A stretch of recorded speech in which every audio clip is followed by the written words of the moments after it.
All right, everyone. Welcome to another episode of David's Saturday Night Sit Back. And tonight on the show, I have Tatiana Efimova. And at one point, possibly still today, yes, we just confirmed this. Sorry, I wrote the intro before you came over.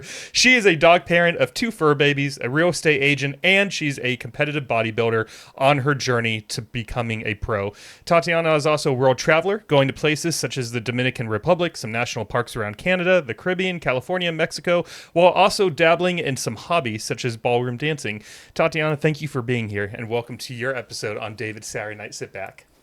Hey, how's it going? Great. How about you? Pretty good. That is about the extent of what I could find about you on your social media. There's not a lot out on the World Wide Web about you. Interesting. Do you try to keep it that way? That possibly is accurate. Yeah, I haven't really put too much out there. I mean, it made for quick research. I was able to prep for this interview in about 40 minutes. Some of my guests have 2,000 Instagram posts. I'm like, man, am I about to go through every single one of these? Oh, yes, I am. Do I have, how many do I have? I think 129. Really? Something like that. Oh, man, I got to work on this. Maybe. I got to work on this. Do you like traveling? I do. Where's your favorite place that you've been to? Oh, probably Austin, Texas. Yeah, there we go. Because for the audience, where is home for you? It's not Austin, correct? Currently, I live in Toronto, Canada, and that's where I work, and that's where I work out, and that's where most of my life happens. That's awesome. That's right. Our first Canadian on the show. Thank you. Would you dub yourself a Canadian, or did you also move to Canada from somewhere else at one point? I was born in Russia, and I moved to Canada at the age of 20. And I've been there since, so. Nice. There you go. Well, before we dive too deep into things, who are you? Oh, it's a loaded question because there's so many different things I can identify as. And, in today's world, it's all about how you identify yourself. Yes.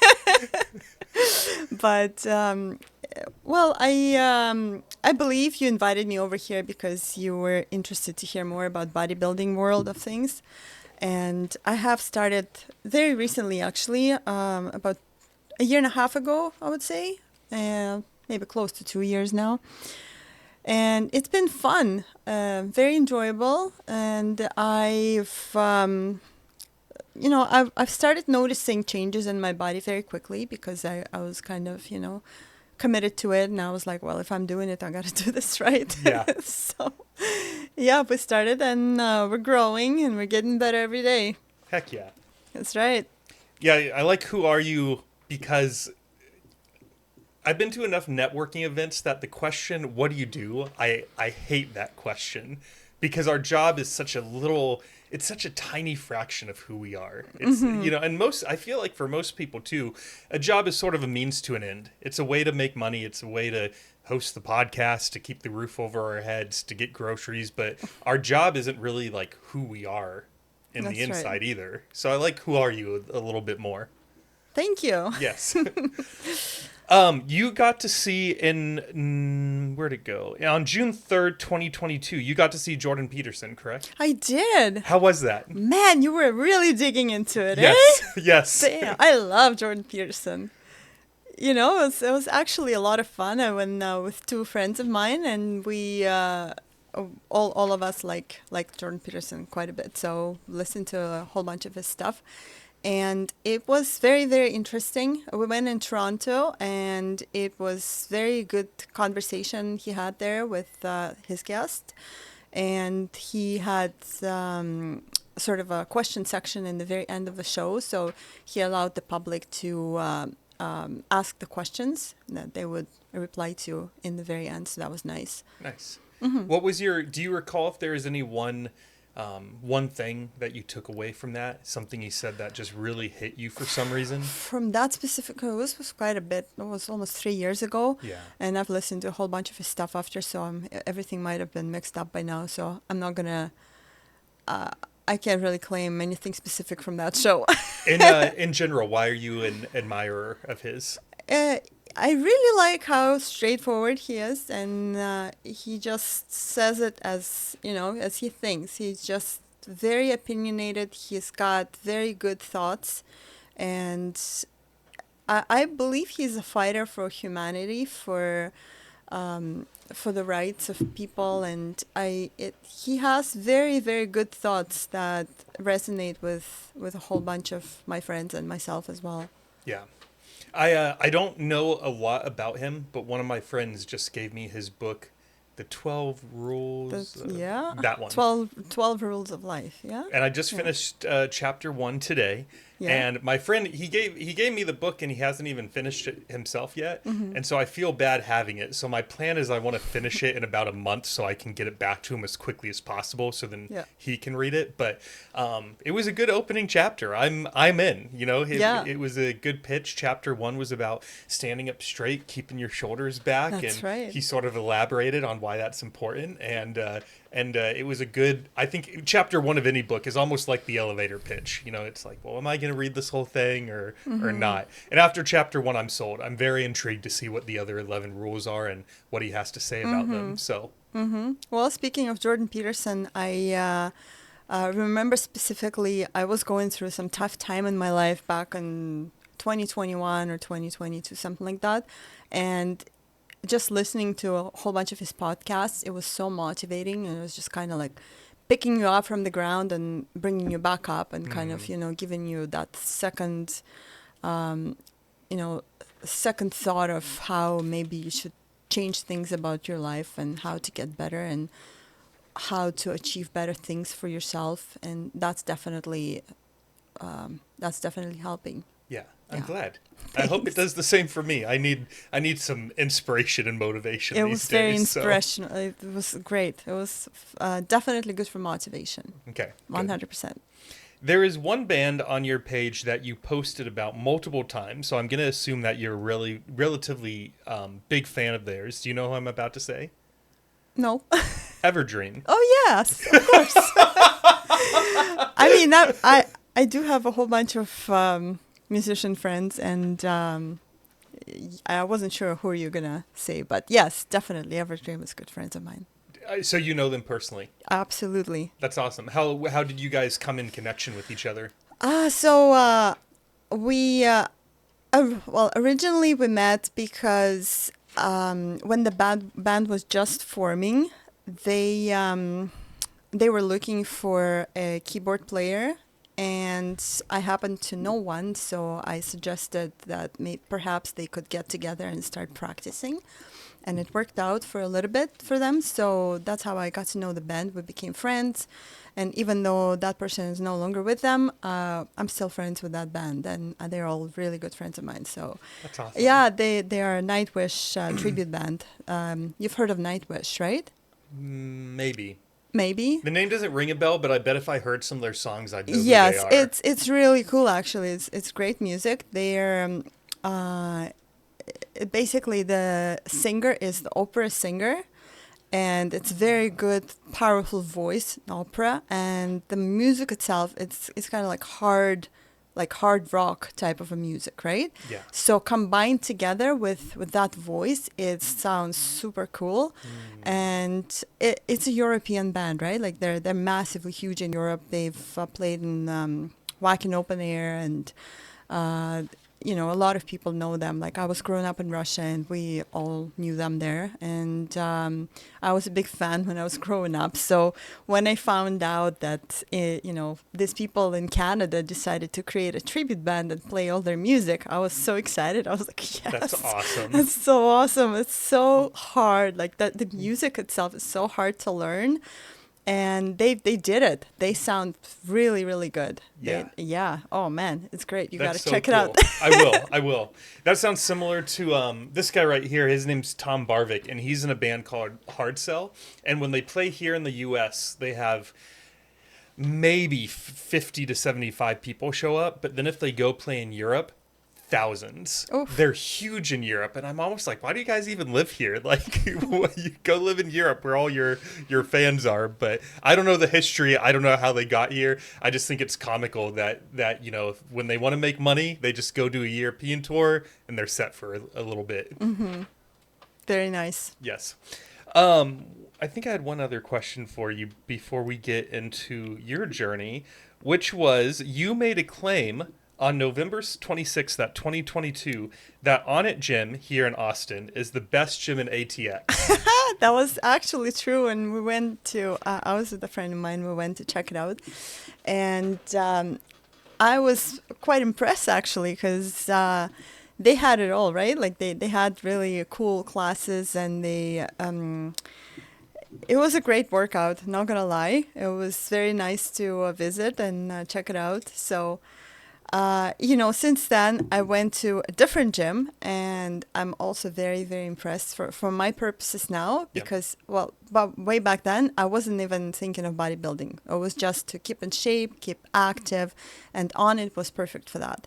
The gym I'm in now in Austin is more targeted towards bodybuilders, I would say, because they got all the equipment that is very, very specific for specific muscle groups that is hard to find at any regular gym, right? So obviously they have all the regular equipment as well, but in addition to that, they have more advanced things there. And that's what I really like. And, just walking there for the first time when I went in and got myself a membership there, I already ran into one of the pros that competes in classic physique. So there's a lot of bodybuilders that work out there. If I bleep it out, will you tell me what gym it is? I Just in case you don't want your hidden gym spoiled while you're in Austin. I don't know if I'm allowed, but yeah, it's Los Campeones. I go to the south location, but there's two locations in Austin. One is in north and one is in south. You want to hear something funny? I almost thought about joining them just to have another avenue to try to find guests. I don't know if that sounds terrible or not. Like, really, you just join this gym to find guests for your podcast? But, I mean, that's how I asked a guy at my gym today. I just walked up. He was on the machine right next to me, and we both ended our set at the same time. And so I took out my headphones, and I made eye contact. And I was like, hey, can I ask you a question? He said, sure. And I said, if you went on a podcast, what would you talk about? I really liked his answer, and so he's probably going to come on the show. He said he would. Nice. But, no, I've heard really good things about them. I just haven't gone yet, because from here, I think the closest one is about 40 minutes away, and that's just a long drive for a workout. Is it the north location? Which one is it? I think it's south. South, yeah. That's the one I have a couple buddies that go to there. That's the one I go to now, yeah. Yeah. You like it, though? It's a nice gym. I do. It's really nice. I have to check it out. You should see the view from that window. It's amazing. It's so nice. Like, they got those big kind of like loading doors, like big garage loading doors, but it goes in the balcony that's made of glass so you can see through. And when nice weather, they open it up, they lift it all up, and it's so nice. Yeah.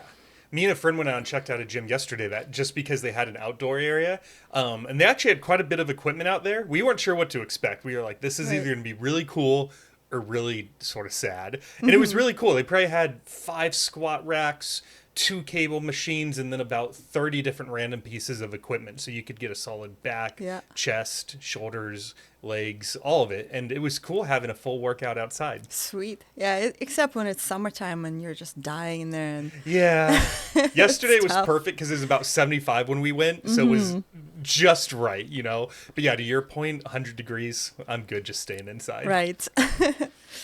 So you grew up in Russia. I did. What's one of your earliest childhood memories that you can recall? Oh, the earliest. Oh my God. Probably my dad dragging me in a sled on the snow.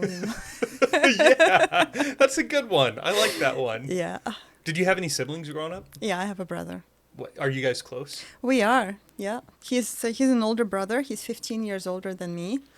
So, yeah, somehow we still stayed very close, and he's a great brother. Couldn't wish for any better. Were you guys close as kids? We were, yeah. He always took care of me. That's cool. Yeah. Where is he at on planet Earth these days? He's in Russia still. He's in Russia? Yeah, he's got his wife, he's got his kid, who's also got a kid now, so it's a big family now, yeah. Have they come out to visit you in Canada? My parents did, but brother never actually was able to yet. Do you go back home very often? Not very often, but I go, yeah. That's cool. Why, well, actually, before I ask that, what do you think has been the biggest difference between growing up in Russia and what you've observed about how Canadians raise families? Is there any big cultural differences that you've seen? You know what? I would say education is definitely better over there. Like the school system is just, it's not great in North America, honestly. Like it's disappointing. But in terms of just growing up, I don't know. I mean, each country has its own advantages, obviously. And there are certain things that are way better in Canada. Like I would say, uh, even in U.S., in Canada, we're spoiled. We're spoiled here. In Russia, it's kind of tough. Like you'll see a 10-year-old boy taking care of his mother and his little sister, and especially if there's family with no father. So it's all on a 10-year-old boy being the man of the house. It's like hardcore shit. Yeah. Did you, when you growing up, did you have any friends like that who were sort of the caretakers of their family? Yeah, you know what? I've seen quite a few families where the children didn't really have proper childhood because they were too concerned with adult tasks of life. So it's very sad, but they grow up tough people. Yeah. Yeah. What was middle and high school like for you? High school for me? Yeah. Well, I mean, it was okay. I always had great marks, and I was in great relationship with teachers and everybody at school, and it was fairly easy actually for me. I enjoyed it. We had a whole bunch of events all the time, all kinds of games, and what can you think of really? Like it's fun. It's fun there. Yeah. Yeah. The question escaped me. I asked you about high school, and the follow-up question was going to be, was there any dominant religions that played a role in whatever part of Russia you grew up in? Yeah, you know what, the one religion there, you're obviously you're Orthodox Christian when you're born and raised in there, so it's not really, especially in the part where I'm from, there's nothing else really. You're an Orthodox Christian, so that's what it is. Did your parents raise you guys that way? My grandmother, she was very religious, and she kept trying to drag us to church all the time, and I hated it as a child. I was just like, oh my God, why? Why do I have to do this? And you know what?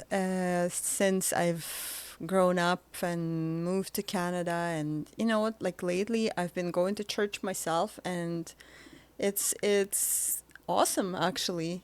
I found it really helpful, especially the church I go to. It's all about music there. So for me, it was all about going and just enjoying the fantastic music there.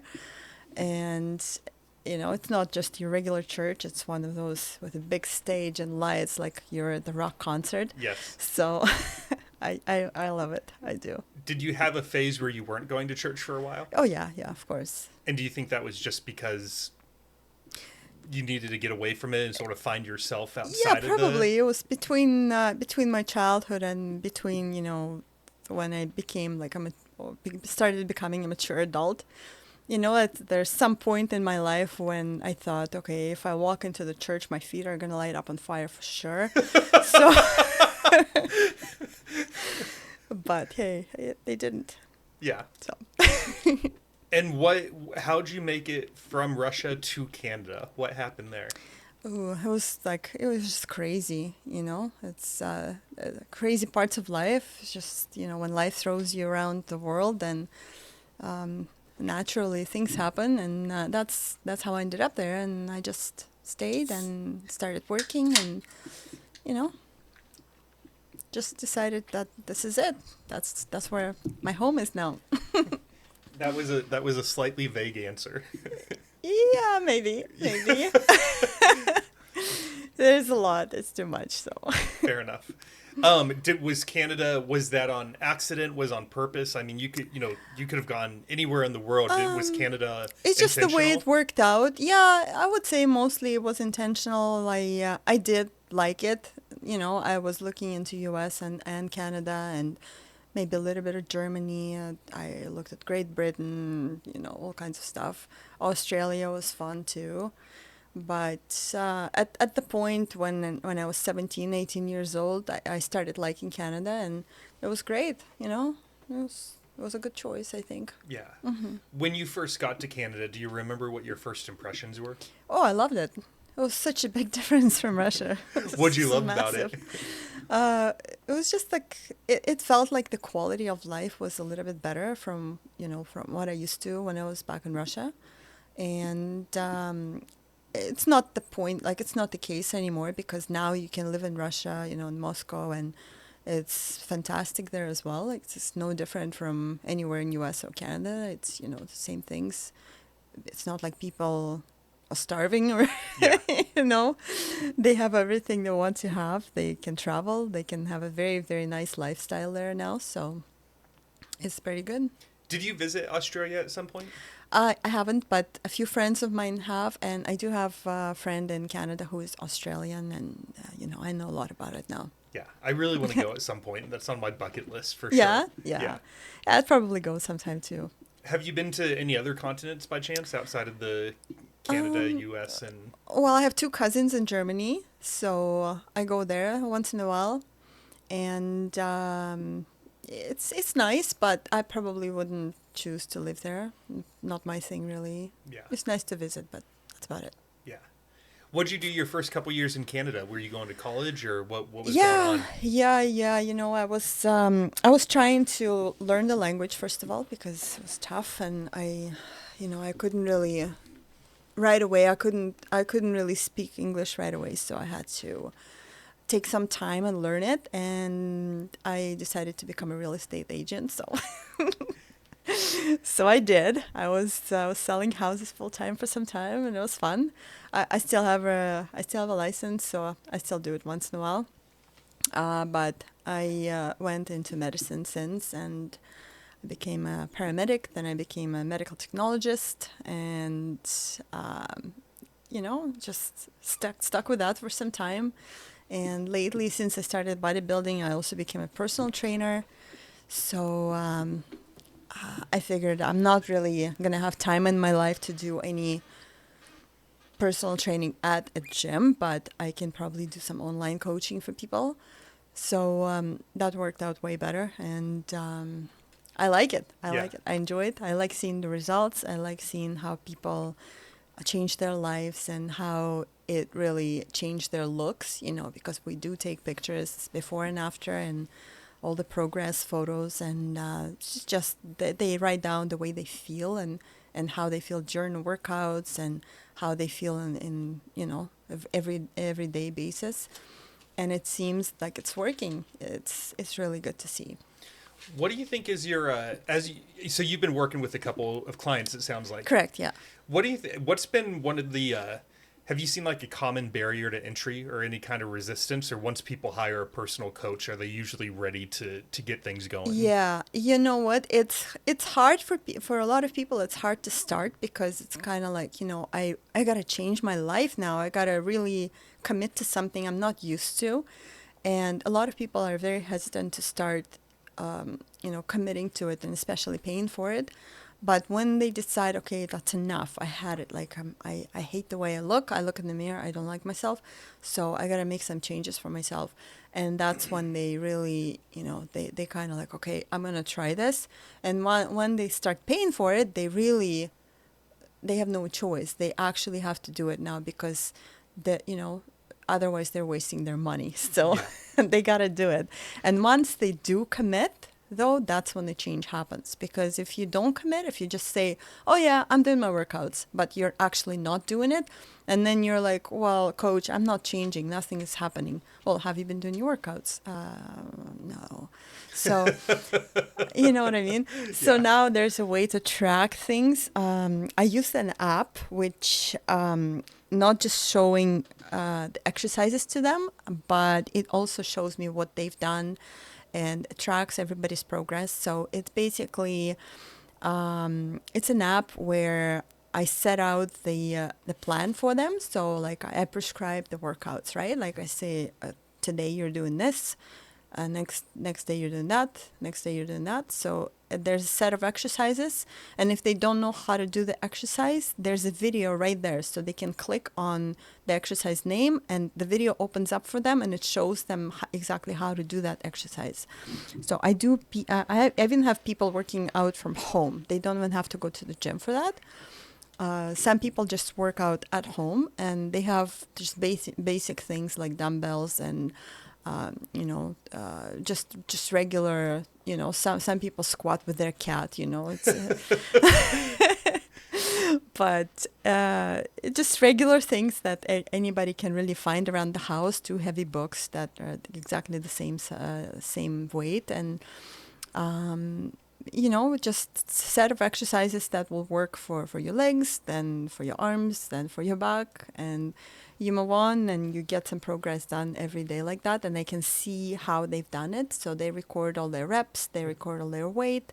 They do check-ins with me once a week, so they will send me their photos once a week. They will record their weight, and they'll record their cardio sessions. So when they're running, I can see how many steps they've done a day, how much cardio they've done in time and distance, and all the little criteria, all the little tasks that I prescribed. I can see if they've done it or not. There you go. Yeah. Yeah, once you start paying for something, that is especially because it's not like $5. It's, you're paying. Once you hire a coach, you're invested. Exactly. Yeah. Yeah. So, and same with nutrition too, right? So we prescribe nutrition plans, and so what are you gonna eat? It's basically just by weight. So you see breakfast, and it's gonna tell you how much of each ingredient in your breakfast, lunch, and dinner you're going to have.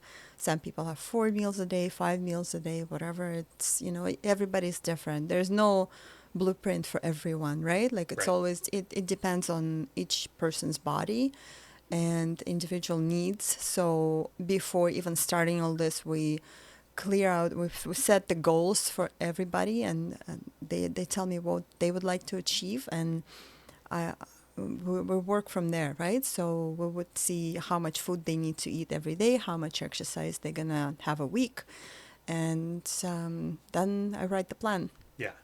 How do you feel about New Year's resolutions? Wow, it's funny. We just talked about it with a bunch of friends, literally last month. It's pretty funny you mentioned that. So a lot of people do the resolutions in hopes that they're going to change their life. And the reason it's New Year's, I think personally it's because it's something, it's just another day really. Yeah. But for most people, it's like, okay, it's a brand new year, it's a brand new day, and I'm just going to start with, the first day of the year that I'm going to change. But you know what? It doesn't work like that. What? It doesn't work like that. Stop the madness. Yes, it doesn't.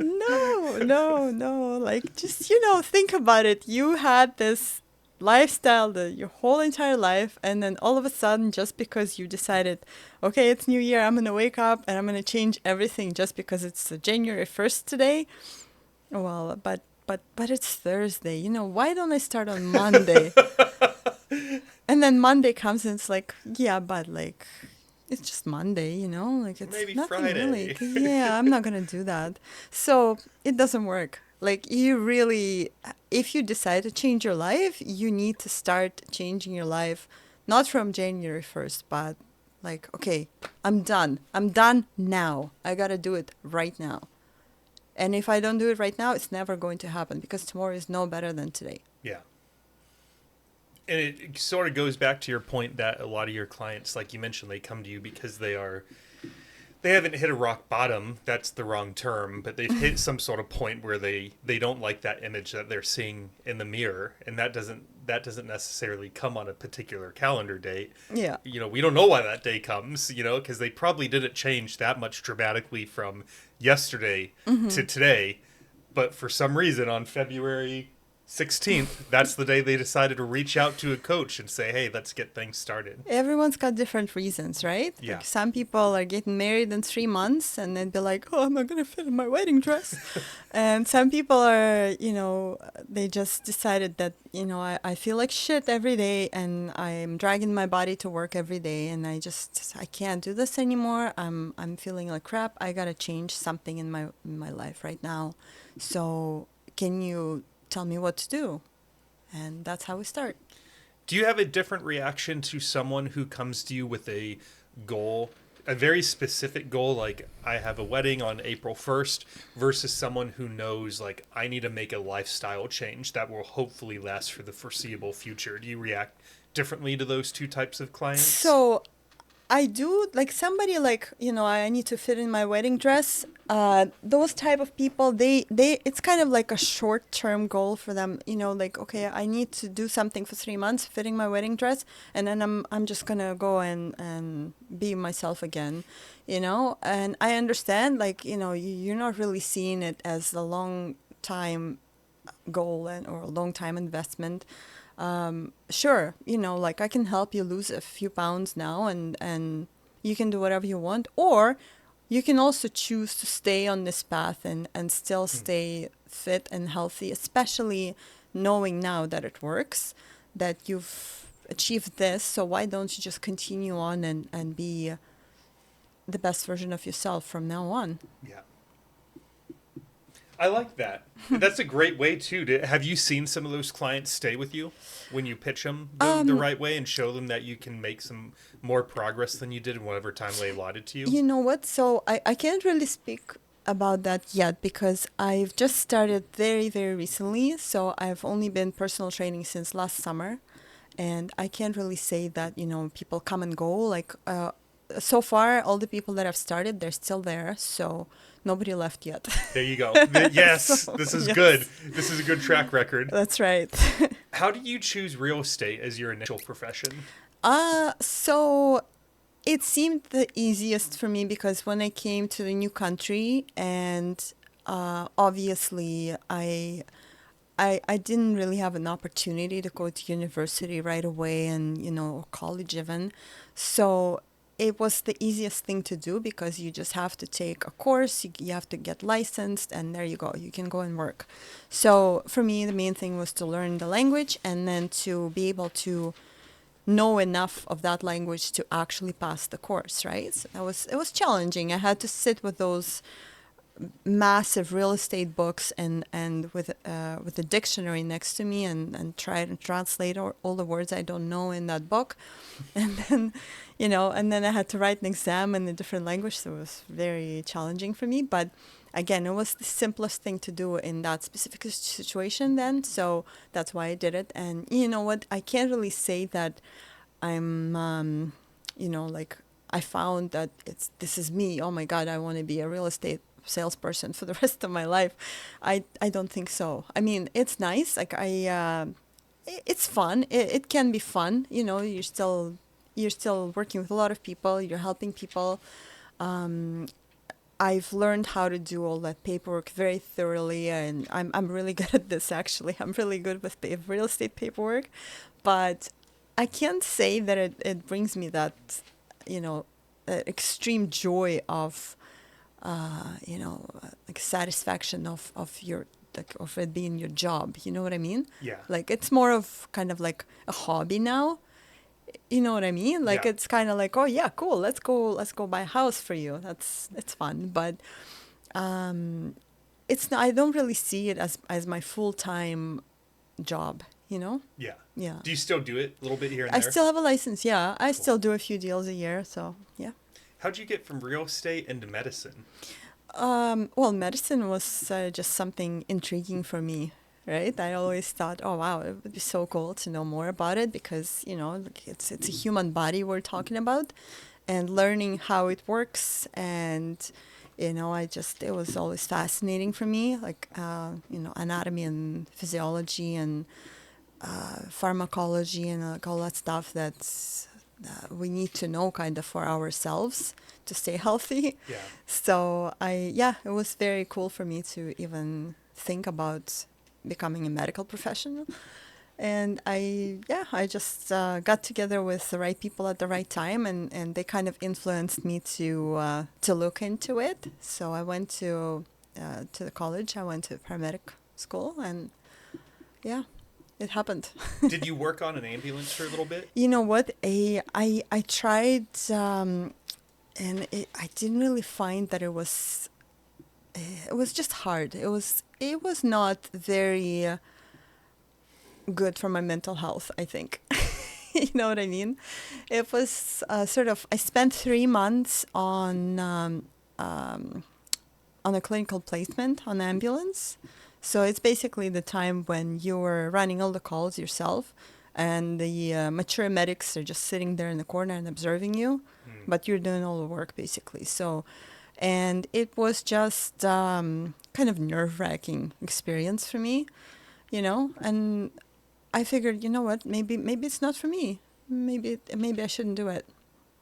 And that's how I figured maybe I should stay inside as opposed to being on the truck. Yeah. And I can do something, you know, in a clinic. Like, I need a clinical job as opposed to being on the truck. And best decision of my life. I'm going to circle back to why that was the best decision of your life in a second. But before I do, there's a podcast I listen to where they do one episode a week, and every week they have a different theme. And so the theme could be ghost sightings, worst date ever, crazy experience in a movie theater. Like, they have to think of a different theme for every week of the year. But one of the craziest episodes was the theme was nurses. So they wanted, the way the podcast works is people with a story related to the theme get to call in and they tell their story. They're supposed to keep into a 10-minute segment. They do 4 stories a week. So it's a very quick, easy 40-minute listen. And the one where they had nurses call in, my takeaway from that episode was that I think some medical professionals are underpaid, because some of the stuff that they called in that they had to deal with, I was like, oh my God, you couldn't pay me enough money in the world to deal with that. And they're dealing with it 5 days a week or 4 days, however many hours it is that they're working. Did you ever run into any crazy? Oh yeah. What was one of the either crazier or funnier or more interesting ones that you came across? I mean, it's more of a disgusting and kind of weird shit. That's okay. That's the nice thing about podcasting. We can go down whatever road we want. It's true. But no, I've somehow, when I was on the ambulance truck, I was kind of like almost like a shit magnet, like it was just really bad stuff kind of clinging to our truck, like gunshots and stabbings and like stuff like that. So, but there was a couple that, a couple of funny ones too. Most of the funny stories happen when a patient ends up with some foreign object in their rectum. So that was one of the stories. Yeah, that was one of the. It's a very frequent one, it seems. Yeah, one of the call-ins was about Pam, the spray that you put on like. Oh no way! One of the guys got a Pam bottle stuck up his butt, and I'm like, man, those things are big. Accidentally, of course. Pure accident. Right. He fell over while cooking his chicken. Always, every single time. And there's a Pam bottle on the floor, and he wasn't wearing any pants because it was hot out. No. And whoops. Yeah, it just happens. It just like it's a freak accident. I'm telling you, it was the exact same thing that we ran across this strange guy that was he had a broomstick stuck up his butt. Oh my God. And when we I was trying to figure out the mechanism of injury there, and it was like, well, I climbed on my fridge to get something out of the top cupboard there, and there was a broom next to my wall next to my fridge, and I just fell off the fridge and I landed on top of a broomstick. Okay. What else are you going to say? Yeah, okay. Okay, sure. Oh, man. Transport as found. Yes. Oh, broomstick. You mentioned gunshots. Do people shoot at ambulances very often? Well, not at no, I didn't mean it like that they shot at that ambulance. Oh, okay. It was a like patient that got wounds. shot, and then you get the patient, and I was going to say, what part of Canada are you in that people are shooting at You know ambulances? what? I'm sure it happens at, somewhere, but thank God not my watch or Good. never around me, so that was good. Why was leaving real estate for medicine the best decision of your life? Well, or was it something else and I just misquoted you? Sorry. Yeah, you did. I meant leaving the truck. Yes. As opposed to having the clinical job, right? Yes. Yeah. That's right. Just was the truck just too much, too intense? Or? Yeah, I think there is a certain type of a personality that is fine with that. Like I have a bunch of friends that have been medics for many, many years, and they're still there, and they're totally comfortable with that. It's fine. But there are certain people that, maybe a little bit more sensitive to touchy situations and to dramatic situations, to traumatic situations. And it's kind of like it's not for everybody, really. So I'm just happy that I was able to figure it out right away, as opposed to being in it for several years and then ended up with PTSD or something like that, So, because a lot of people do end up with PTSD and they just on permanent leave and they never come back, and they just basically they can't do this job anymore. The service still pays them because they got injured at work. It's workplace injury, so now you're post-traumatic stress, and it's for life. So I'm just happy it never happened to me, so I look at it as a blessing. Yeah, that could be said probably of any profession. I was an accountant. I went to school for it for 6 years, and then I did the job for 3, and I was just bored out of my mind, and I had to get out. And I have other friends who are now going on being accountants for 10 years, and they're probably going to do it till they retire. And I'm like, hey, good for you, because I can't do that job. I don't want to do that job. Obviously, comparing accounting to being on an ambulance is apples and oranges. But my point more being so is that I'm very grateful that there are different people of different personalities that can do the jobs that we're not suited for. Yeah, that's true. And then what did you say your next step was after medicine? Where did you pivot to next? I'm still there. I have a job at a medical facility. We do hyperbaric oxygen therapy there. And it's the biggest one in Ontario. It's a massive center. We do wound care. There's a separate wound care clinic there. And I'm on the hyperbaric side, so I'm one of the hyperbaric technologists, and we do quite a bit of patients there. Like it's a very good flow, very, very busy. And what is that? The hyperbaric? Hyperbaric, yes. So it's delivering pure oxygen, 100% of oxygen, to the deepest, I would say, okay, how do I explain it? You put a person under pressure, right? So it's kind of like, it's a big tank or submarine. Yeah, I call it submarine, right? Okay. So you put a patient inside and it's sealed. So there is no way for air to get in or out except through the pipes, right? And then once they're in, we close the door and we start delivering oxygen there. So 100% of oxygen. And because there's no way for that oxygen to come out, so it keeps going in and going in and going in. So now they're under more pressure, the atmospheric pressure, than they would on, here on the surface level. Yep. So now it's kind of like going underwater, basically. It's the same thing. So you go in a submarine, you start submerging into water. So now you got all the pressure of the atmosphere on top of you, just like we have now, plus the pressure of the water at the same time. And the deeper you go, the more pressure it is. So it's imitation of that. It's imitation of going under the water. And it's done through the gas, through oxygen, right? So the more gas we go and put in there, the more pressure the body gets. So now once they reach to a prescribed level of pressure, now they just chill out there. They watch movies. They just lay there and, some people sleep. Some people watch movies. Some people just kind of like, relax and not do anything. And they just breathe oxygen for a prescribed period of time.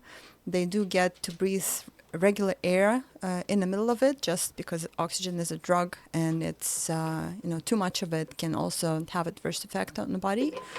But they do get a little break in the middle. They just breathe air through the mask, and then they let the mask go, and they continue breathing oxygen. And once they're done their treatment, we just decompress the chamber. We take all that extra gas out and open the door, take them out. So it's proven to be very, very effective to treat multiple things. In Ontario, it is even covered with health insurance, with OHIP. So patients don't pay for it. Here in the United States, unfortunately, it's not covered. So patients have to pay for it here. But there's 14 indications that OHIP covers in Ontario, and they're all bad. Like they're all really bad things you're not going to wish on anybody. But one of them is hearing loss, believe it or not. So if you lose hearing in one of your ears or in both of your ears, all of a sudden, you just go and get some ear injections, intratympanic injections or steroids, and you get hyperbaric oxygen therapy together with that. A very, very high rate of returning your hearing back. That's awesome. Yeah. What's the average time of someone might spend in there? I know 2 hours. So it's a pretty long session. Yeah, it's 2 hours usually. So it's enough to watch a movie. What's one of the other 14 indicators?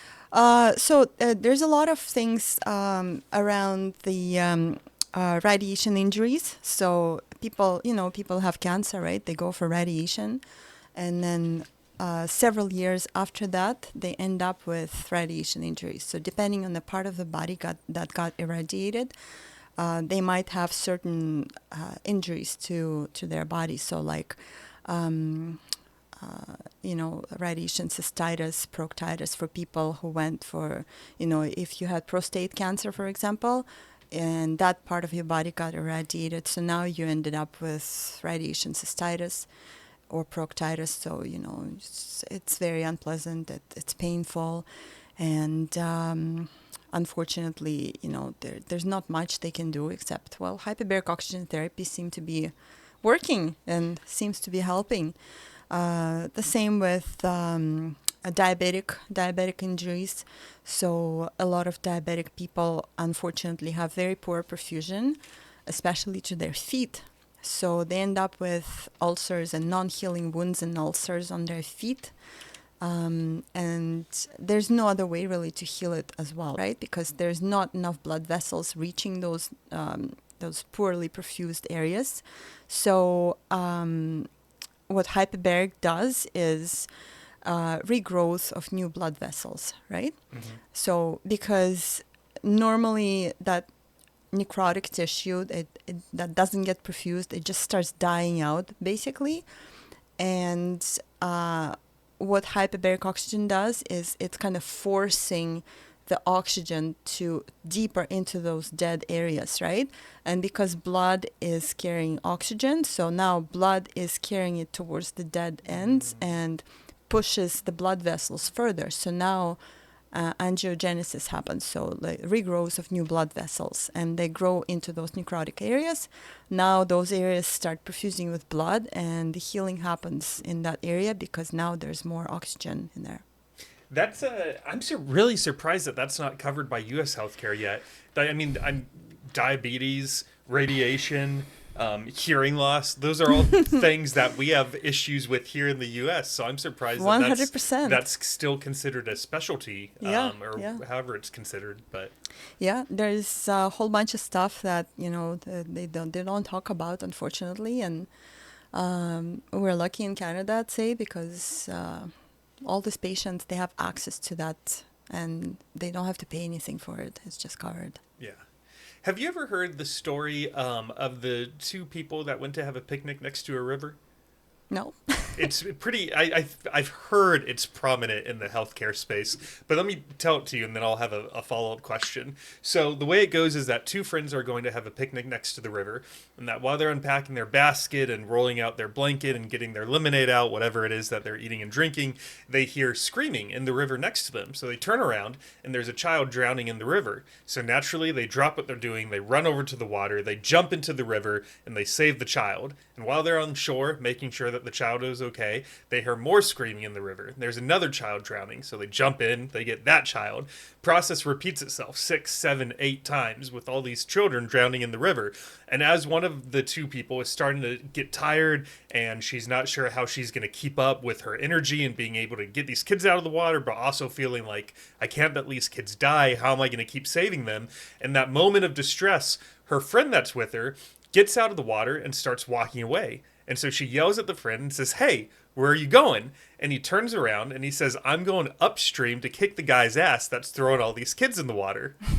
And so the idea behind the story is, from what you've observed in the healthcare system, have you noticed any systems where you feel like instead of constantly putting out fires, the leaders or anyone involved, because it can be anyone, has gone upstream, so to speak, and found a permanent solution to whatever fires it was you guys were putting out? Well, if we're talking about hyperbaric specifically, it would be tough because you can't it's like telling diabetic people that okay, you guys you can't have diabetes, right? Like it's just you can't really control that. Like it just happens. Obviously, you can promote healthier lifestyle and healthier diets, and but some people are born with it. Some people just get it as the life goes. You can't really control it. Your body stops producing insulin. You have diabetes, right? So Yep. you can't control that. But same with hearing loss, right? It just and that's why it's called idiopathic hearing loss, like idiopathic sudden hearing loss. We don't know why it happens. It's idiopathic. Nobody knows why. It just happens. So you can't control it. What about more vaguely, Lynn? If let's say money wasn't an issue, and let's say influence was an issue, and you personally could make any change to the Canadian healthcare system, what do you think that change would be that you would make? Oh, get rid of cancer? Well, that's I guess something that could actually be done. I'm sure. Yeah. Yeah. Let's not go down that path because that's another can of worm we don't want to open. Oh, I love opening can of worms, though. Really? Do you even have like a relatively innocent answer that wouldn't get you into any quote unquote trouble, so to speak? Is there anything that you would speak on that you would change if you had the power to change it? You know what? I can't really. I don't think I would even have the opportunity to do so. I don't know. Do you? In the healthcare system, probably not, because I'm not in it. So it would be hard for me to, since I'm not observing it, it would be hard for me to speak on that. From a recruiting perspective, because that's what I do for my day job, I would say communication needs to be better. I think that's probably one of the disconnects I feel with most of my hiring managers, is that a lot of assumptions are made. And I like to live in a world where I believe if you're working with someone on something, pick up the phone and call them. It's probably going to save you a lot of time, a lot of heartache, a lot of stories going about your own head. So that would be what I would change in my professional world. Is I would just say, if you're ever finding yourself sitting at your desk with these stories going through your head about why isn't something going the way you want it to go, instead of festering over it, just pick up the phone and call whoever it is you need to call, and let's just work it out. Yeah, that makes sense. Yeah. Yeah, a lot of people are procrastinators and they just kind of like, oh, I would do anything but pick up the phone and call anyone. Why is that so hard for us to pick up the phone and call another human and say, hey, I don't like how this is going. What's going on? Yeah. No, there's some people that have no problem. And those people are actually the ones who get further in life than others. Yeah. For sure. Yeah, just having the ability to tell the truth and do it in a tactful manner, I guess. That's right. Yeah. Good communication skills take you far. Yes. For sure. Well, let's pivot a little bit to the fun stuff. Well, I mean, this has all been fun so far. I'm enjoying myself. Are you enjoying your second podcast? Yes. You can say no if you want. So bodybuilding, where did that... actually, before we get into bodybuilding, when did you start working out? So... start working out, I've always really, I started really seriously when I was going to the paramedic school because you do need to pass the lifting test there. So, you need to carry people, right? So you need to be able to carry a stair chair with a patient and, you have your partner. So the two of you are supposed to carry someone up and down the stairs. And if you can't, you unfortunately are not going to pass the test. The same with lifting a dead weight body off the floor. So like somebody passes out, you're going to put them on the backboard, you're going to lift them up. So you should be able to do so with a partner. So like you and I, for example, we should be able to lift someone up to 250 pounds easily, the two of us. So both of us need to be strong.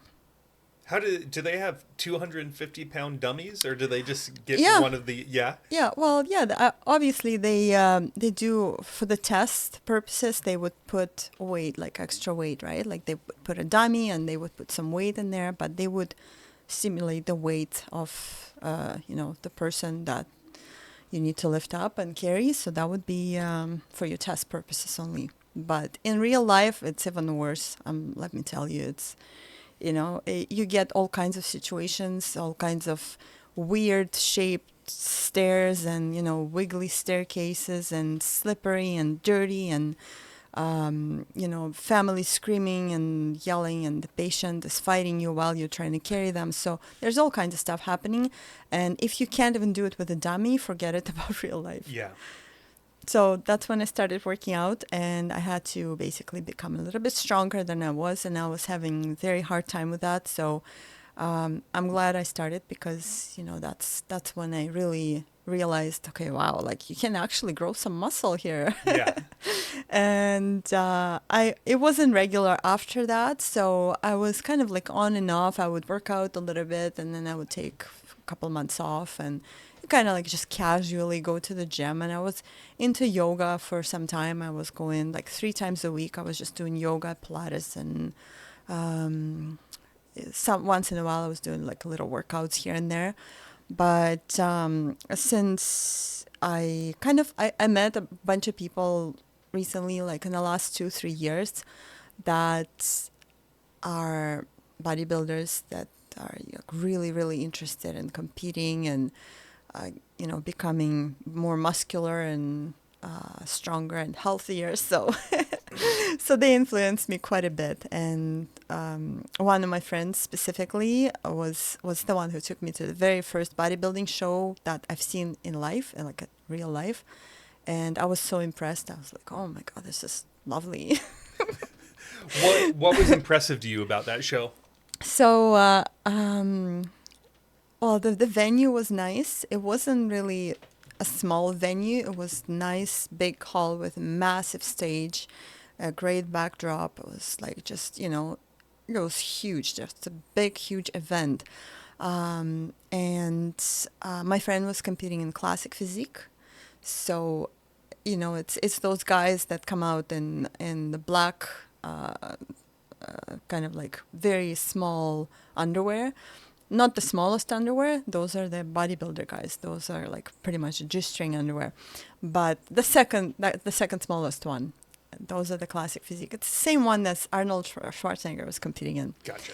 Yeah. So they're all really, really massive guys, obviously. And I was watching that category because that's what I came there for, just to support my friend. And then I was like, you know what? I'm going to actually stick around and I'm going to see the rest of them because I was very curious just to see what the girls are doing there. I didn't even know. I knew nothing about it. I didn't know there was different categories. I didn't know what were the categories. I didn't even realize that there was a difference of how your muscles should be for each category, right? Like I was completely clueless of anything there. And I just saw the show. I was watching it and I was like, wow, this is so nice. So, all these girls are just like gorgeous. They're all dolled up and, the hair is done, the makeup is done, and they're all like, they all wear this beautiful shiny jewelry and beautiful suits. They're all like full of glitter and sparkles and high heel shoes, and they're all like walk like supermodels on stage. And I was like, damn. But anyway, that's what kind of like started me in, just the curiosity, what's it's all about. And then when I was going to my gym, one of the trainers at my gym, she was a competitor as well. And I kind of started looking into what she was doing because I never knew before. But then when she told me she was competing before, I looked at her previous pictures and the show stuff there. And I was like, oh my God, like this is amazing. wow. So, and then the other girl, and then one more girl, and they were all in different categories. And that's when I started realizing, oh, okay, well, I see the difference now. I see why bikini is different from wellness and why fitness is different from bikini, right? So Yeah. it was like very clear to me at that point. And then I was looking at my own body and I was like, where would I fit in there? And that's when my friend is like, you should go and compete. And I was like, no. Oh my God, what are you talking about? Me? No. And then more people told me, they were like, yeah, you should. Like, you should try it. And I was like, well, what would it take? You know, what would it take for me to be even, remotely worthy of joining into that lineup of girls? And I kind of, started really looking at myself and just trying to see my body in the mirror. And I was like, okay, you know what? Maybe if I grow a little bit of muscle here and a little bit of there, and, I might be able to try. So, yeah, so I did it. And obviously, my friends were like, okay, yeah, let's go. So, the very, very supportive friends. And I'm thankful for it because I would never even done it if it wasn't for my friends at the time. So they kind of pushed me towards it, and and it happened, and I did it. Was there any unexpected challenges to it? Oh my God, Whether too it was many. Yeah? Yeah. What was one of the top one or two? You know what? Well, first of all, you really, you can't miss your workouts. You can't. Like, if you decide that you're going to compete, you are not going to be competitive if you miss your workouts, because your competition is not going to miss their workouts. They're not. They're just going to go. They're going to do the work. And if you don't do the work, you're going to lose. So you need to look a certain way. You need to eat a certain way. You need to do a specific amount of cardio. You need to listen to your coach. And, like a lot of people coach themselves. But I find that you really need an extra pair of eyes on you. So, like, if you think about it, like, there's the subjective way of looking at yourself, objective way of looking at yourself. So if someone else who has an eye for it is looking at you, they might see things that you don't see in the mirror. Yeah. And no matter how good of a coach you are, you might be coaching other people, but you can't really coach yourself because it's not the same, right? So I know people who coach each other and they're very successful, but they can't do it to themselves. Like, they need someone, everybody needs someone to stand above them and kind of like, you gotta do it. Do this, not do that. So it's, I have a coach, and I'm glad I got who I got, because he really put me into place back then, and he made me into the best version of myself back then, and I'm very thankful for that. And since then, he got his pro card as well. So Nice. yeah, he's a great person, and I love that whole company of people. It's his girlfriend. I love his girlfriend too. She's a great girl. So they've both achieved so much in the last few years, and they both look fantastic. So it's definitely someone to look up to. I had another bodybuilder on the show, and when he was getting ready for his first competition, he said his biggest mistake was he thought he could be his own coach. Mm-hmm. And he didn't realize that until he competed, and then he was like, oh, shit. I should have had someone coaching me this whole time. 100%. Yeah, it's so hard, especially when you're getting closer to the date. You're not even thinking right at that point, right? Like, you're looking and you're like, oh my God, what do I do? Like, you just like start freaking out a little bit. It's so much easier. Your life becomes so much easier when you have someone telling you, okay, you're going to eat this today, you're going to eat that tomorrow, and your diet will change as you go, right? Like, your diet will change. Like, 8 weeks from the show will be different from 4 weeks of the show, and then 2 weeks out, 1 week out, the day of the show. You're going to always eat different food, and it's always going to change, and you're always going to, kind of like, you're watching your water, you're watching your sodium levels, you're watching your carbs. You're like, you have to like literally see every single day, especially last week before the show. There's so much change happening there, so you really need to make sure that you're not too you're not cut too much, so you're not like too dry, Yeah. and you're not too full. So you gotta like really make sure that you're the right balance of everything, and that's why you need someone else to look there. What were those 7 days like leading up to your show food wise? What kind of stuff were you eating? Oh man, I was just talking to about this on another podcast this year. We had to get rid of a bunch of body fat on me very quickly. So at some point there during the prep, I had to go on no carb whatsoever. So I had no carbs. And it was so hard. I was just like, oh my God, I'm dying. Zero carbs. Like zero, like I didn't have anything. Woo! I know. It was just the worst time of my life. Seriously. My friends thought I was dying. They were like, do I call you an ambulance? Or like, what's going on there? You look like shit.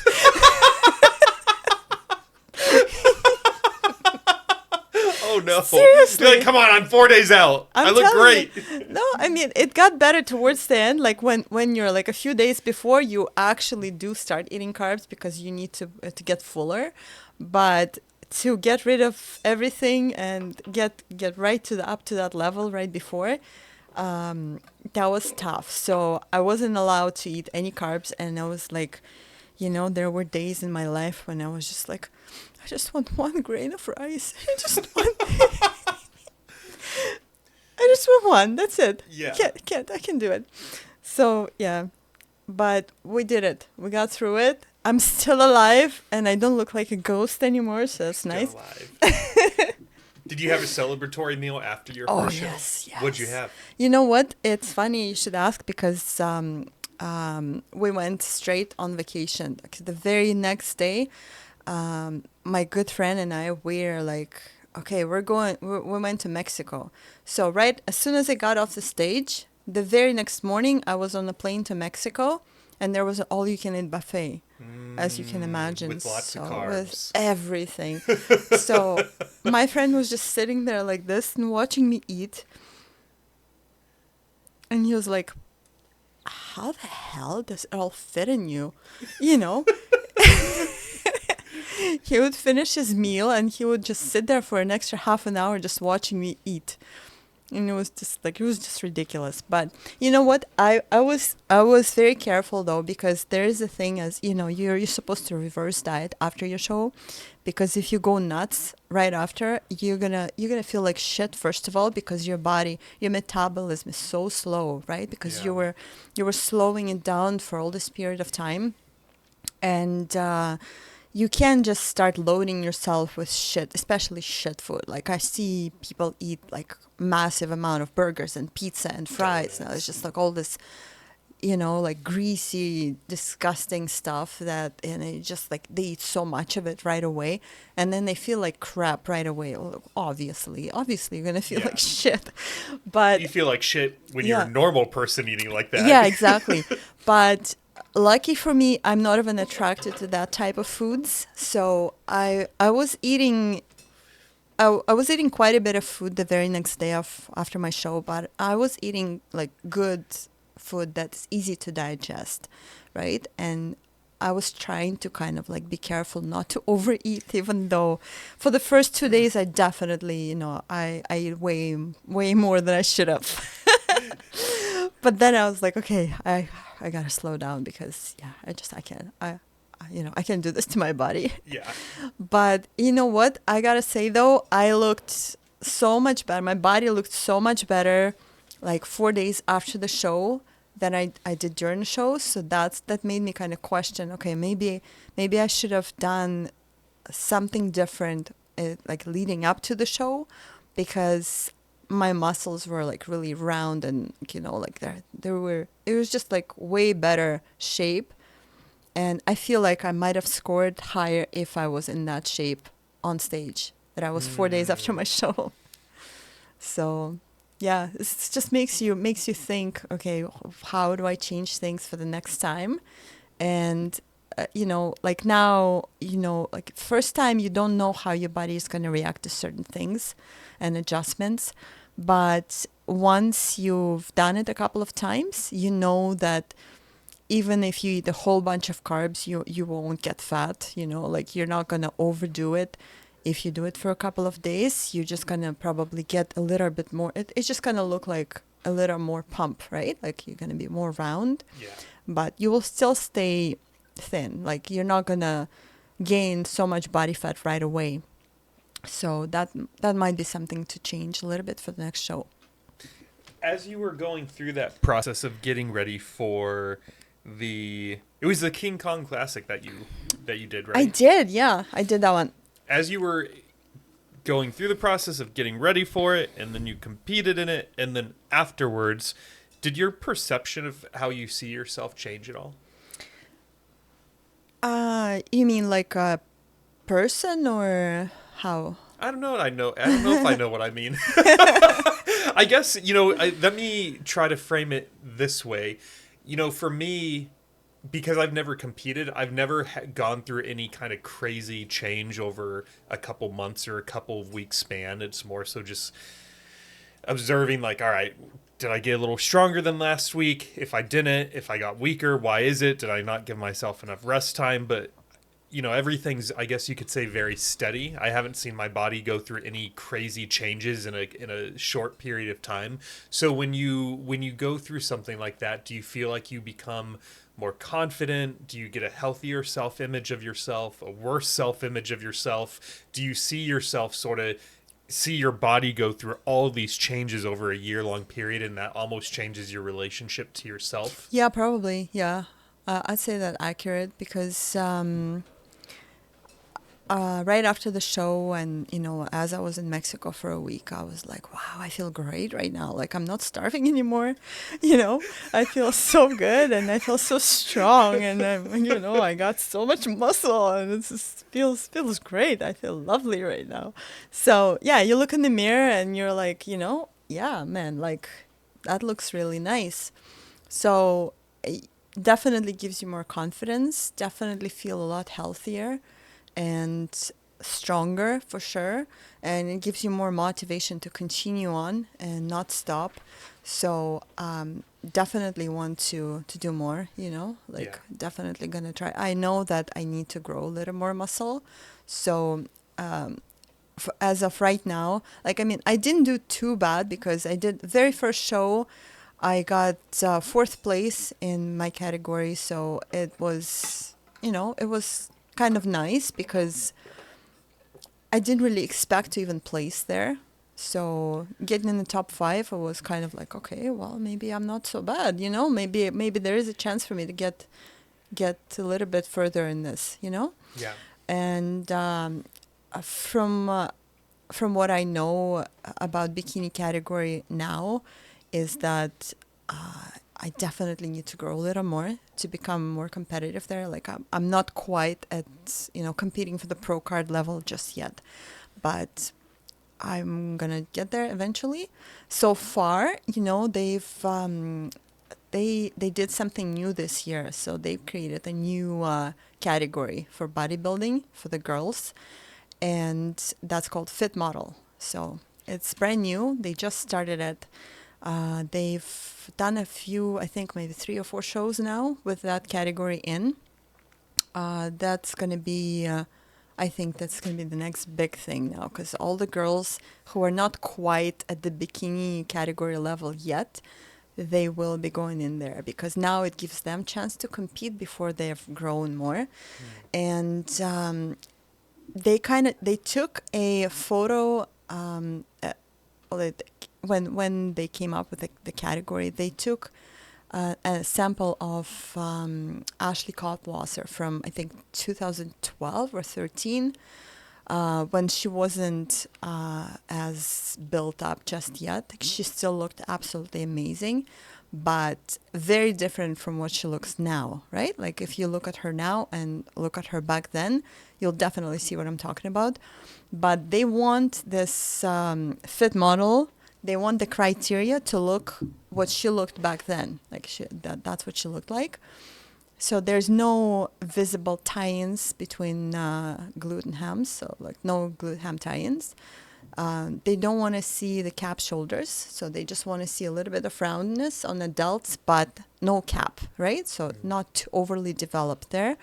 And So they would like to see the glutes developed, but not overly developed as well. And they should stay up and they should stay firm as you're walking. So because they do assess you as you walk, right? They put all the girls in line and they just tell you walk to the end of the stage, back to the stage, and then turn around, come back. And front pose is different now as well. So, the bikini pose, it's kind of like you're twisting so much, like you're twisting like it's almost like a sponge when you're trying to twist it and squeeze the water out of it. So that's what the bikini feels like. Yes. The fit model, it's very simple. You just like standing with one of your legs out a little bit. And it's tough. Like, you know what? It's not very easy as it turns out. It looks like it's a very easy pose, but I tried it. And because I'm so used to bikini pose now, I'm kind of like, it's almost like unnatural for me. Yeah. And it felt like my waist at the back was spasming a little bit when I did it. I was like, oh shit, that doesn't feel great. So I would need to practice with that. But it's definitely going to open doors for a lot of athletes that wanted to compete but were not quite there with their bikini bodies just yet. So I'm gonna say a lot of girls that are in great shape right now, that the fit model category is for them for sure. Outside of gaining a little bit of weight, do you have anything that you need to do to prepare for your pro card, or anything that you want to accomplish? Well, for me, if I wanted to get a pro card in bikini, I would definitely need to get more density in my muscle. So I need to grow more glute, especially the middle part of it. Side glute, middle part of it is what I'm missing right now, and add more density there. So I would say even the glute ham tie-in is not quite where it should be right now. So it needs to, but once the fullness comes in the glutes, then it's also going to show up more. So it kind of, it's connected, right? Yeah. But once I see that it's there, obviously, I'll try again and we'll see where it goes. But for now, we're going to stick with what we have and continue training and continue growing. And we'll see. Maybe I'll try the fit model and see, how that works, because they're still setting the criteria now. It's not, they've put the general guidelines in, but it's the first year they're trying it. So it's going to probably fluctuate a little bit. And we'll see how it's going to work out after the first year, once we have a whole bunch of winners, and once there's pro qualifier, then the pros will show up and we'll see what they look like. So we'll have a better idea of the criteria for that category. There you go. On a scale of 1 to 10, 1 being meh, 10 being you're going to get it no matter what, how badly do you want your pro card? It would be great to have it. I want it. But again, what bodybuilder doesn't want it, right? Yeah. It takes so much work. It takes so much discipline. It's extremely, extremely hard to get. So you need amazing coach. You need a lot of investment. You need, you just need to change your whole lifestyle, basically. So I've tried it. I like it. So for me, it's more of, it's not like, like I gotta suffer through this. No, it's not. It's kind of, for me, it's fun. It's enjoyable. It's challenging. And it kind of, it sort of sets a purpose as well. So, it's very motivational as well. So it's something to look up to. It's something to grow towards. And I like that idea. I like that challenge. Does your social media following have any impact on how far you can get in the bodybuilding world? You know what? It's funny you should say that, because I don't really care so much about how many followers I get, or, I'm not really, I don't even post too much, to be honest. Like, I just don't. Maybe I should start posting more. I don't know. But I just don't. I don't know why. Maybe, have your coaches ever said anything? Like, hey, we need you to start building a following? Or No, never. No. Good. I don't even think that matters, really. I don't know. Do you? I only one time when I was still living in California that I heard two guys talking in the sauna, and I was eavesdropping in on their conversation. And one of them knew a local guy from Northern California who had just competed in a show, and he was saying that how, take what I'm about to say with a grain of salt, but he was saying that how objectively the guy from Sacramento should have won, but because his social media following was weak, they ended up choosing a different winner because that person ends up getting a lot of sponsorships and they end up getting, different things from different vendors. And so now the person that won has this massive audience where they can also show off, like, hey, Rambler is now sponsoring me. Go buy Rambler if you're going to, thinking about becoming a bodybuilder. And so they were saying how it's not necessarily rigged per se, but if you want to place in the top 3 or even win the competition, you can't be a quote unquote nobody, that you do have to have some sort of social media status. And so I was wondering for shows, was the King Kong Classic a Canadian show, a US show? Yes. So the reason I asked the question was because I was wondering if you had heard any whispers about that affecting judges' decisions at Canadian shows. You know what? I feel like matters more on like way higher levels than I am right now. So it's more, we're talking about pro shows, we're talking about Arnold's, we're talking about Olympia, and like the really big shows where, they will not even invite everyone to Arnold's. Because a whole bunch of pro athletes will apply to be there, but they will only invite a few that they choose that they think are good for that specific year, for that specific time.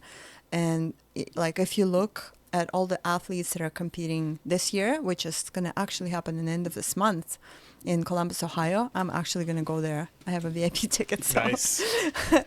So that's, they're all like, they're big names that have been very, very active in the last year competing.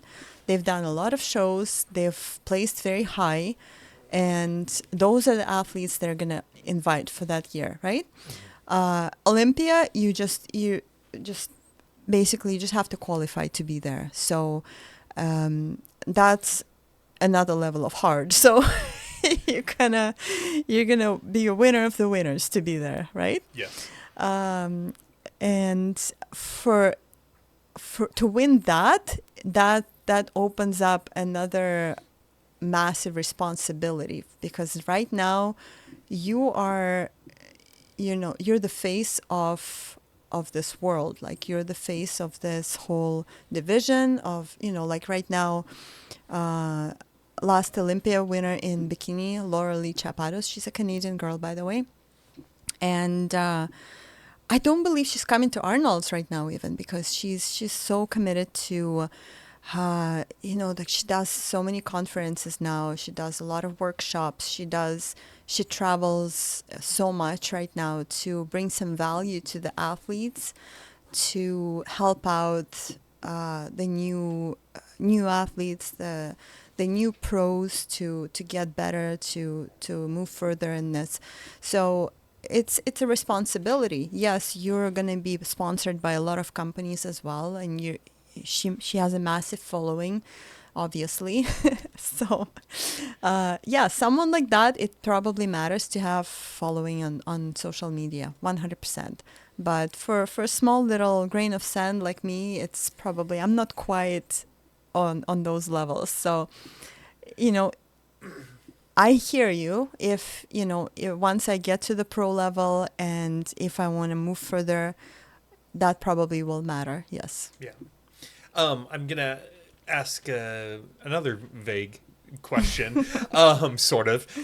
It feels like, at least here in Austin, everyone wants to be a bodybuilder. Really? Everyone is hiring a coach. Oh. Everyone is taking their first round of steroids. Everyone is getting ready for a show.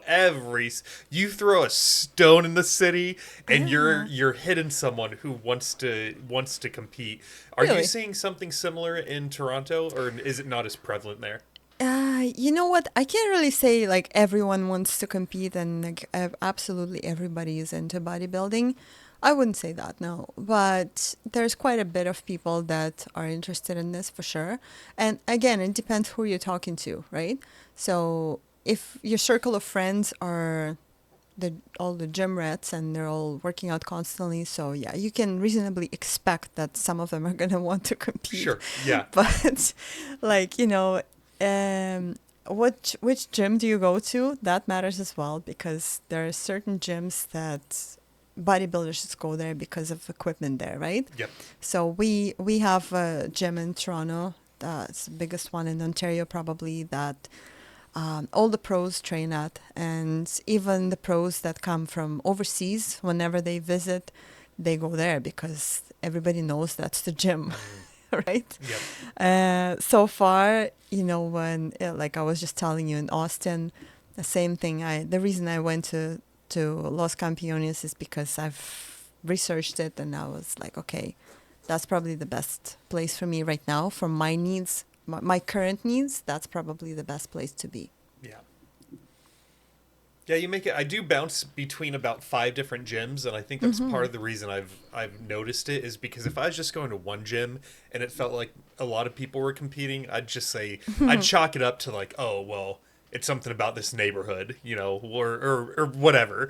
But once you start going to multiple gyms on a regular basis, it's like, should I be competing? Which I'm not going to. I don't want it. I don't care. What I just tell you before we hit record, I wanted tacos this morning, so I went and got my tacos. So the discipline and the drive and the interest for me is just not there. You and your tacos. But that is a big difference from Sacramento versus California, whereas in Sacramento, there is only one guy who is really big into the bodybuilding scene. And so in that town of a few 100,000 people, everyone knew who he was because he was the only guy that was doing it. He was sort of like the face of bodybuilding for Northern California, whereas in Austin, it's like, well, who's not doing this? It's me. Oh, wow. I'm one of the few. Thad, he's one of the few. Interesting. Yeah. So it's from that perspective, that was probably a culture change that I am still considering. Is this desire to be, whether it's physique, bodybuilding, bikini, whatever it is this is it a good thing? Is it a neutral thing? Is it a bad thing? Is it a social media thing? Is it a self-image thing? Is it a comparison thing? I don't know. Could be too early to tell. Maybe in the 2030s we'll be looking back on it and drawing some conclusions. But it's just something I've observed in my 2.5 years in Texas so far. Interesting. Wow. I didn't know that, but that's cool. Well, I thought Austin is all about music. Well, music too. There's a ton of musicians. There's a ton of comedians. It definitely is I love being here because it makes for the pool of guests to have on the podcast is very interesting. So I love that there's all these different unique industries that are sort of on the rise in Austin. And bodybuilding definitely feels like it's one of them. Mm-hmm. Yeah. Cool. Very nice to know. There you go. There's a little tidbit of information. What's on the horizon for you? What are you most excited about at your current stage of life? Well, right now I'm pretty excited to develop my online coaching business. So I'm, I've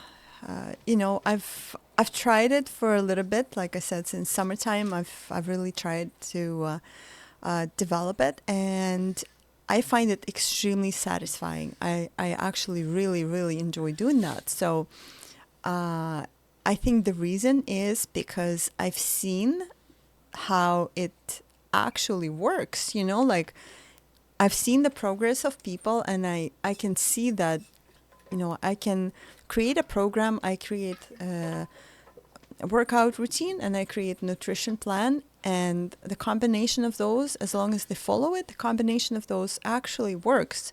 And the body changes, the person's mood and the person's overall health changes, and it kind of like gives me this, like this warm fuzzy feeling on the inside, and I'm like, yes, it's so nice. I love it.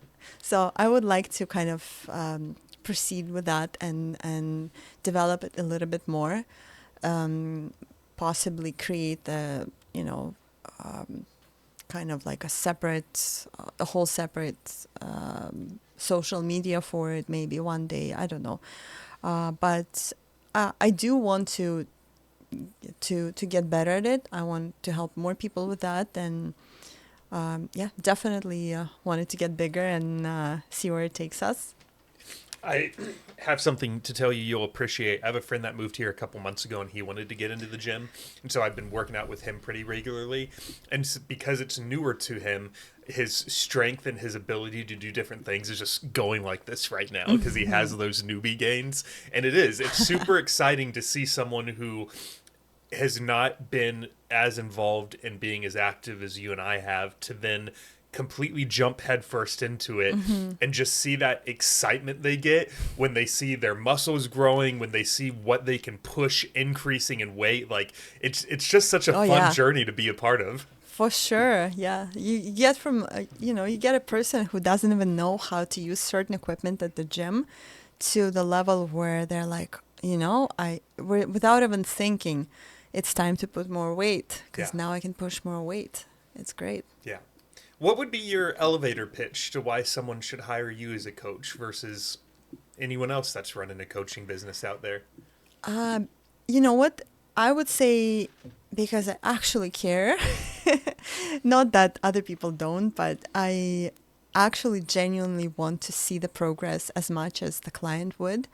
And I get very, very involved with the client in terms that, I don't just create a program and I leave it and, here you go, enjoy. I'm actually getting in there and I'm watching how they're doing it, what they're doing it. I will review all the progress, all their records, and we will discuss it together, and we will redefine our goals every single week. So on the check-in day, we will talk about it and we will redefine it, and we might be changing something depending on what we see with the progress. So I'm very committed to the progress. So I'm going to say that's probably my pitch. That's a good pitch. I like that. You're welcome. And where can people find you? So right now, I created Instagram, but not overly long ago. I probably was the last person to create Instagram. So. No, you weren't the last. I probably was. I'm sure there's been some baby that was born that. No, I'm kidding. Thanks. I'm in my 40s, so. But I'm starting to work on the website. I have a base for it already. It's not developed yet, but I am starting to create the website for personal training business. And right now, the easiest way, obviously, just, to get me on Instagram or call me directly, or, just a friend of a friend will hopefully tell somebody. Yeah. Yeah, Instagram works. That's how we got a hold of each other. That's right. Yeah. That's how you found me. Yes. So she does answer. I can attest to this. Thank you. You're welcome. Is there anything else you were hoping we would chat about that we haven't touched on? I don't know. You're the one with questions here. You're the one asking questions. I think I asked. My job is to answer them. I only missed one. How was it seeing Metallica in 2022? Oh, man. You know what?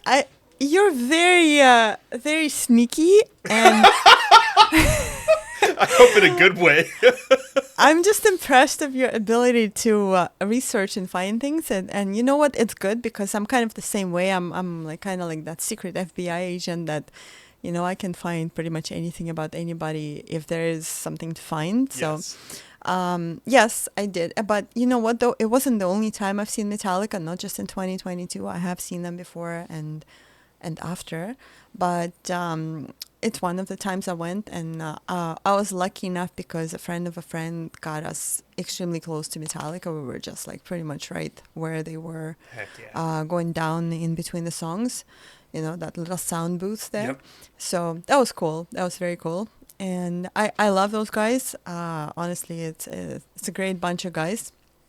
And I do have friends in Toronto who have created a Metallica tribute band, which is extremely successful, actually. I've been friends with those guys for close to 20 years now. And back then, when they were just starting up, and they weren't quite at the same level as they are now. but they were still very, very good back then. And then something amazing happened for them. They've actually got sanctioned by Metallica themselves. No way. Yeah, it was really cool because they've been a tribute band for quite some time, and they performed in Toronto, and they performed as much as they could, and they sounded amazing. So one day there was a rock magazine in Toronto who published a just a little kind of article about the show, one of the shows that they played. And that kind of got on the internet as well. So there was that article on the internet about them. There was that magazine. And then the next thing they know is Metallica's lawyer contacted them, and they were like, you have to stop this immediately. You're using the logo, and you're using, like your cease and desist. Basically, like just remove yourself from existence now. So they were just so upset. They were like, what the hell? Like, like, that's not cool. Yeah. You know what I mean? Like, we're playing the songs, and we're just supporting this music, and we're, basically promoting this music, and we're playing this for so many years now. How is it not good for Metallica, right? Like, it's more exposure. It's more supporting the fan base for Metallica. When the Metallica comes to Toronto, all these people are going to be going to see them because they've been fed in, they've been going and seeing this live music for so long. But it turned out that the lawyer acted on his own behalf. So he didn't even consult with the guys from Metallica about this. And when the guys found out that the lawyer actually did that, they were so angry. So Lars Ulrich personally called my friend, and he was like, hey, continue on. Like, we fired this lawyer. Go ahead. Please play our music. So that was so cool. They were just like, holy shit, that's awesome. And then Metallica came to Toronto, and there's a venue. It's quite small, actually. It's a small little venue. It's called Opera House. It's an old building on the east end of Toronto, and they played a very small, intimate show there. It wasn't really even open for everybody. So it's just because there's not enough room there, right? Yeah. But it fit quite a bit of people, and they played that show, and they invited Sandman. That's the name of the band, Sandman. So they invited Sandman over, and they played a couple of songs there too, and they all took a picture together, and like it's really cool, actually. And so now since then, they've invited Sandman to play with other tribute bands. They went to LA. They went to a whole bunch of different Metallica events. So I think there was like a big festival or something going on in LA. I think last year. I don't want to give you wrong information, but they were invited there along with other 2 or 3 Metallica tribute bands from the States. So they all had a separate venue where they played, right? They all had a set that they had to play. So everybody was like, wow, that's so cool. You guys are now touring and playing with Metallica. So that's quite a story for them, for sure. That's a cool story. Mm-hmm. Yeah, that must have been a gut punch when the lawyer first called them. That was just devastating. So weird. They were like, what the hell is going on, Yeah. And now, all of a sudden, next thing you know, Metallica calls you, and they're like, go for it. We love it. Go. Good. Yeah. Good. All right, last question for you. When you're working out, are you more of a music person or a podcast person? You know what? Podcast is for driving, and working out, definitely music. What is your, right now today, what is your either current favorite album, artist, or song to work out to? That way the audience has something they can hit play on the next time they go to the gym. So I have my own playlist, and it's really, like, it's hardcore, man. Like, most normal people won't listen to that. I love it. I'm serious. My friend Aaron would probably love your playlist. Really? He sent me some hardcore metal and rock that he listens to when he Yeah, works that's out. the stuff. And I'm just like, dude, I can't do it. It's too much. It's way too much. But when you push really, really heavy weight, you can't. Like, you gotta. Like, you gotta have that music because you won't be able to push the weight. The harder your music is, the more weight you're gonna lift. Trust me. Maybe I'll test this. You're gonna week. try it. You have to try it. Okay, that's a pretty easy change I can make. Is just Yeah. ask Aaron for one of his playlists. That's right. Yeah, yeah. No, I have another friend who's really into like the EDM music scene, and he'll send me some music that he drinks his morning coffee to, and it's like bow, bow, bow, and I'm just like, dude, you're listening to this at 6:30 in the morning when you've been awake for 3.5 minutes. Oh, this geez. is insane. Like, what are you do? He's like, it's how I wake up. Like, to each his own, buddy. I can't do it. I can't do it. My Yeah. mornings are very Yeah. quiet. It's silent in here, Yeah. except maybe the air conditioning. A friend of mine likes to work out with kind of like house techno kind of music.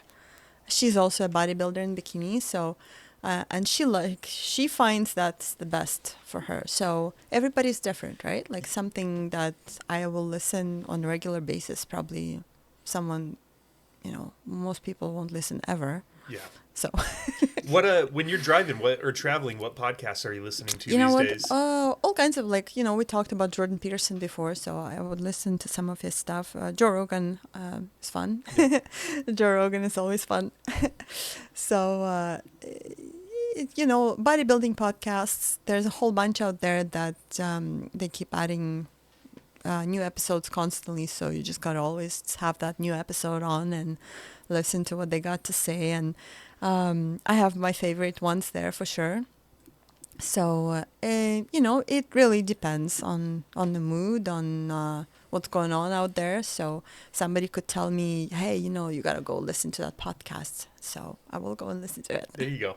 Yeah. Yeah, I'm the same way. Whenever I'm traveling, I probably download 8 different episodes from 8 different shows because you're just not going to know what mood you're in. You might be on Yeah. the flight and be in the mood for Joe when you first take off, but halfway through that flight, you might be in the mood for something completely different. That's so right. It's good to be prepared. Well, Tatiana, thank you so much for coming on the podcast. I had a ton of fun. Hope you did as well.